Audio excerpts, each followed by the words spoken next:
নমস্কার বন্ধুরা, জিও হাব চ্যানেলে সকলকে আমি স্বাগত জানাই। দেখো, ঝাড়খণ্ডের এখন একটা আবেগ সবারই বলা যায়। সকল পরীক্ষার্থী যারা আছে তারা অপেক্ষা করছে ওই ঝাড়খণ্ডের দেওয়ার জন্য, মানে যারা যোগ্য তারা। তো সেই জন্য আমি তাদের কথা ভেবে কিছু ভিডিও বানিয়েছি এর আগেও।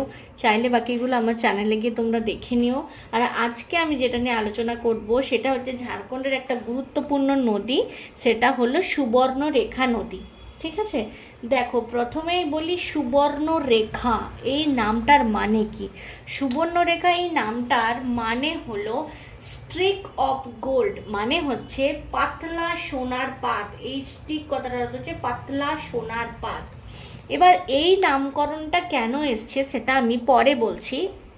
তার আগে জেনে নাও এই যে সুবর্ণরেখা নদী, সেটার উৎপত্তি স্থল কোথায় এবং পতনস্থল কোথায়। দেখো, ঝাড়খণ্ডের যে 24টা জেলা রয়েছে, সেই 24টি জেলার মধ্যে একটি উল্লেখযোগ্য জেলা হলো রাঁচি জেলা, যেটাকে বলা হয় জলপ্রপাতের রাজ্য। সেই রাঁচি জেলার নগরি, বানানটা আমি লিখে দিচ্ছি, নগরি, নগরি গ্রাম, নগরি কি একটা গ্রাম, সেই নগরি গ্রাম থেকে কিন্তু এই যে মানে রাঁচি জেলার নগরি গ্রাম থেকে সুবর্ণরেখা নদী সৃষ্টি হয়েছে। সেখানের উচ্চতা মোটামুটি 600 মিটার। আর এটি সম্পূর্ণরূপে কিন্তু ছোটনাগপুর প্লেটু রিজিয়নের মধ্যে পড়ছে। এবার এই ঝাড়খণ্ডের জেলা থেকে, ঝাড়খণ্ডের রাঁচি জেলা থেকে উৎপত্তি হয়ে ঝাড়খণ্ডেরই সরাইকেল্লা, খারসওয়ান এবং ইস্ট সিংভূম জেলা দিয়ে প্রবেশ করে তারপর আবার গিয়ে প্রবেশ করেছে ওয়েস্ট বেঙ্গলে, আবার ওয়েস্ট বেঙ্গল থেকে বেঁকে প্রবেশ করেছে উড়িষ্যাতে, এবং উড়িষ্যায় বালেশ্বর জেলার কাছে বে অফ বেঙ্গলে গিয়ে পতিত হয়েছে। মানে এর পতনস্থল হলো বঙ্গোপসাগর বা বে অফ বেঙ্গল। তাহলে ঝাড়খণ্ডের ছোট ছোট প্রশ্ন যেগুলো আসে সেগুলো একটু তোমরা নোট করো। ঝাড়খণ্ডের কোন কোন জেলার ওপর দিয়ে এই সুবর্ণরেখা নদীটি বয়ে গেছে? 3টি জেলা, রাঁচি, সরাইকেল্লা, খারসওয়ান এবং ইস্ট সিংভূম। আশা করি বোঝাতে পারলাম। এবার যদি বলে সুবর্ণরেখা নদী কোন কোন রাজ্যের উপর দিয়ে গেছে ভারতবর্ষে, সেখানে হয়ে যাবে প্রথমেই আসবে ঝাড়খণ্ডের কথা, তারপরেই আসবো ওয়েস্ট বেঙ্গলের কথা, তারপরেই আসবো ওডি বা উড়িষ্যার কথা। 3টি রাজ্য হলো ঝাড়খণ্ড, উড়িষ্যা আর ওয়েস্ট বেঙ্গল। বোঝা গেল? এবার এই একটা জিনিস গুরুত্বপূর্ণ বলি, সেটা হলো যে এই যে সুবর্ণরেখা নদীটা বিভিন্ন দিকে বিভিন্ন ফিচার্স দ্বারা বাউন্ডেড। দেখো, আমরা জানি এইটা যদি ডিরেকশনটা করি, এটা নর্থ, এটা সাউথ, এটা হলো ইস্ট, আর এটা হলো ওয়েস্ট, তাই তো? এবার দেখো, নর্থ ওয়েস্টার্ন পার্টে কিন্তু রয়েছে পুরোপুরি ছোটনাগপুর প্লেটু। এই সুবর্ণরেখা রিভার বেসিনের নর্থ ওয়েস্টার্ন পার্টে রয়েছে ছোটনাগপুর প্লেটু, অপরদিকে সাউথ ওয়েস্টার্ন পার্টে রয়েছে ব্রাহ্মণী রিভার বেসিন। বোঝা গেল? এছাড়াও দক্ষিণের দিকে রয়েছে বুরহা বালাং বেসিন। আর সাউথ ইস্টের দিকে কি রয়েছে? সাউথ ইস্টের দিকে দেখতে পাবে, মানে এই রকম পার্ট যেটা রয়েছে সেটা রয়েছে বে অফ বেঙ্গল বা বঙ্গোপসাগর। এছাড়া নর্থ ইস্টার্ন যে পার্ট রয়েছে সেখানে কিন্তু ধানবাদ, বোকারো এই জেলাগুলোর অবস্থান রয়েছে। টোটাল যদি বলে এর দৈর্ঘ্য কত, টোটাল সুবর্ণরেখা নদীর দৈর্ঘ্য হচ্ছে 395 কিলোমিটার। ছোট ছোট যে কোশ্চেনগুলো আসতে পারে সেগুলো আমি কিন্তু বলছি, তোমরা নোট ডাউন করতে করতে যেও। ঝাড়খণ্ডের যে জলপ্রপাতের রাজ্য রাঁচি, সেই জলপ্রপাতের মধ্যে একটি উল্লেখযোগ্য হচ্ছে হুড্রু জলপ্রপাত।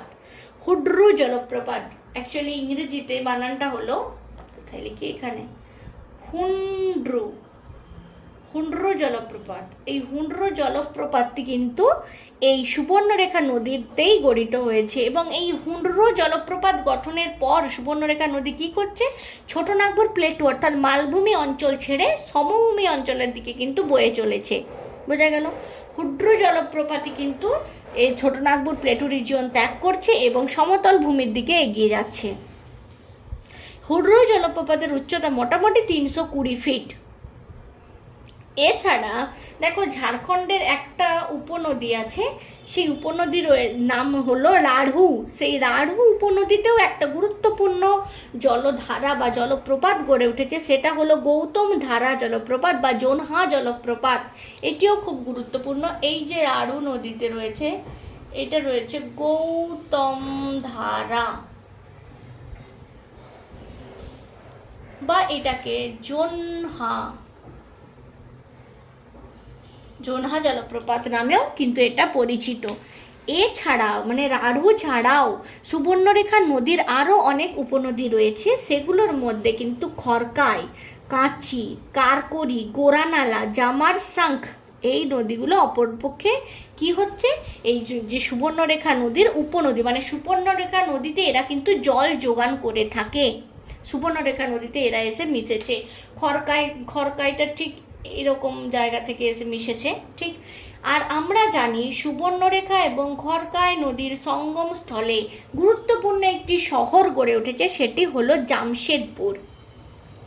এছাড়াও কিন্তু কতগুলো গুরুত্বপূর্ণ বিষয় বা কত গুরুত্বপূর্ণ শিল্প এই সুবর্ণরেখা নদীর জলকে কেন্দ্র করে গড়ে উঠেছে। আমরা জানি কোনো কলকারখানা গড়ে তুলতে গেলে জল কিন্তু একান্ত দরকার, তো সেই রকমই কতগুলো শিল্প সবথেকে গুরুত্বপূর্ণ যেটা, সেটা হলো, আমি এখানটা ইরেজ করে লিখছি,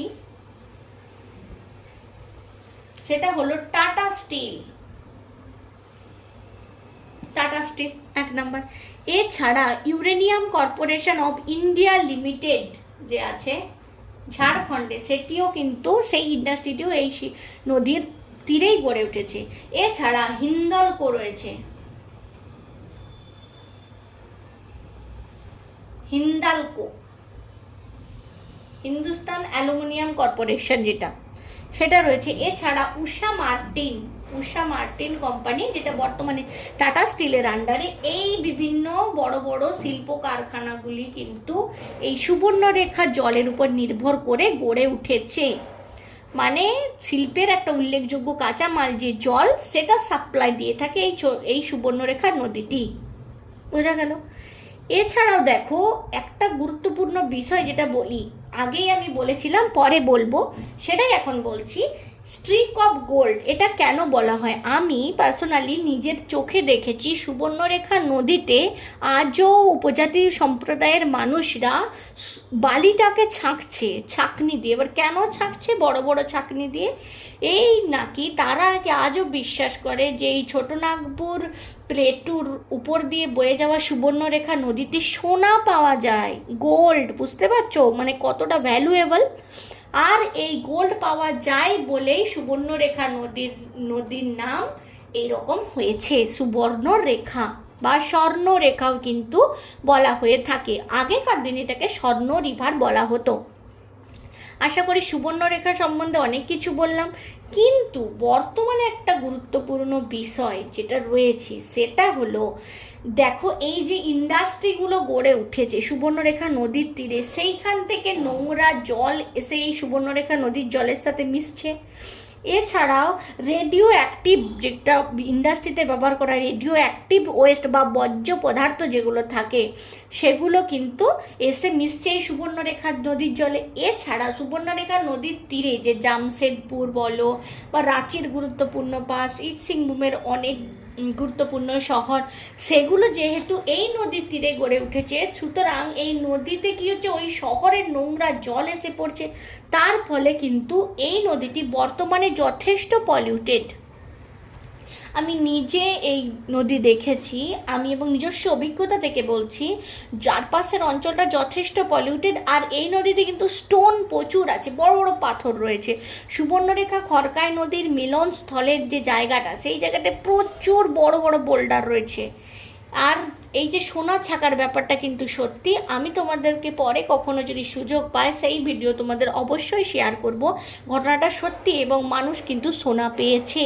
সুতরাং সুবর্ণরেখা নদীতে সোনা পাওয়ার ঘটনাটা টোটালি কিন্তু মিথ্যে নয়, পুরোপুরি সত্যি ঘটনা।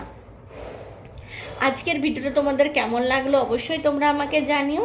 আর একটা কথা আমি তোমাদেরকে শেয়ার করছি, সেটা হলো আমার মোবাইল নাম্বারটা শেয়ার করছি। এতে একটা হোয়াটসঅ্যাপ চ্যানেল খোলা হয়েছে, সেই চ্যানেলে চাইলে কিন্তু তোমরা যুক্ত হতে পারো।